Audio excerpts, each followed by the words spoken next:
John Dwyer here, and I am the owner of a marketing advisory business called the Institute of Wow. And what we do is provide direct response marketing concepts to businesses of all sizes.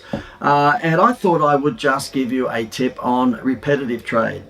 You know what? At the end of the day, depending upon who you want to listen to, it apparently costs 7 times more to find a new customer than to actually sell it to an existing one. Now, whether it's 6 times more or 8 times, forget the numbers. We all know as business owners that it's much easier and much cheaper to sell to someone we've already got on board than it is to go out in that wide world and find someone new.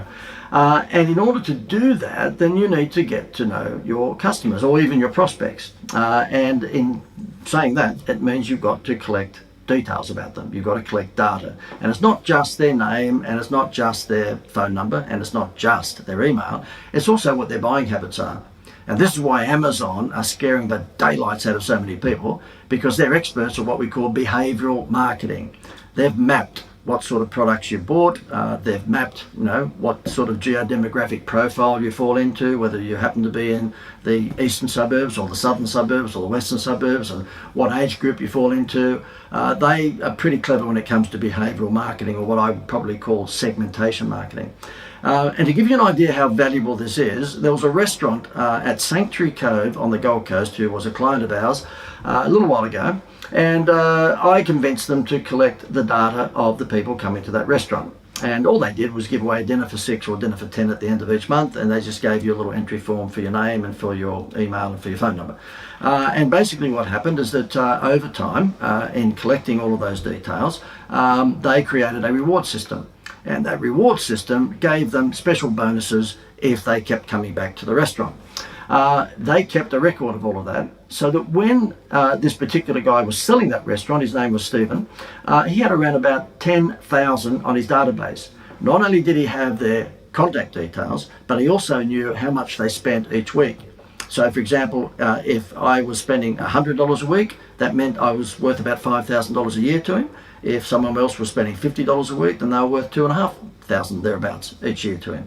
So what he did, with obviously our coaching, is that he broke his database of 10,000 people into category A, B, C, D, depending upon what their weekly spend was, which basically then you multiplied out to what their annual value would be. And when he came time to sell the restaurant, he rang me up and he said, JD, we've got a guy here that's going to pay me just under $1 million for the restaurant. But he said, I've got this database that you forced me to collect, as if it was a chore. I'm only joking, he was pretty appreciative. And he said, these 10,000 people, what would I sell that to him for? I said, well, I don't know, pick a number.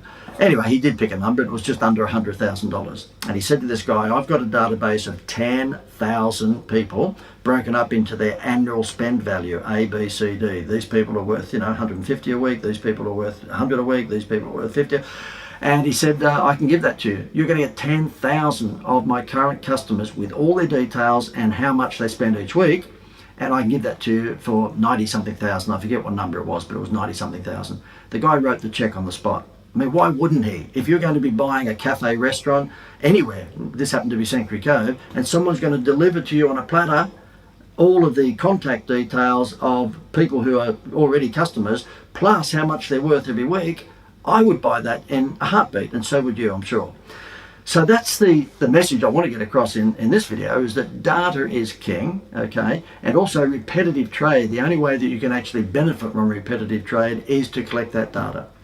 If that's of interest to you and you want to get more of those ideas, you might be interested in watching my webinar. And you can actually click below the link and go straight through to that and watch it right now. It's not one of those where you have to book and then come back in 3 days' time. You can watch the webinar live right now by just clicking the link below. Hope you enjoy it.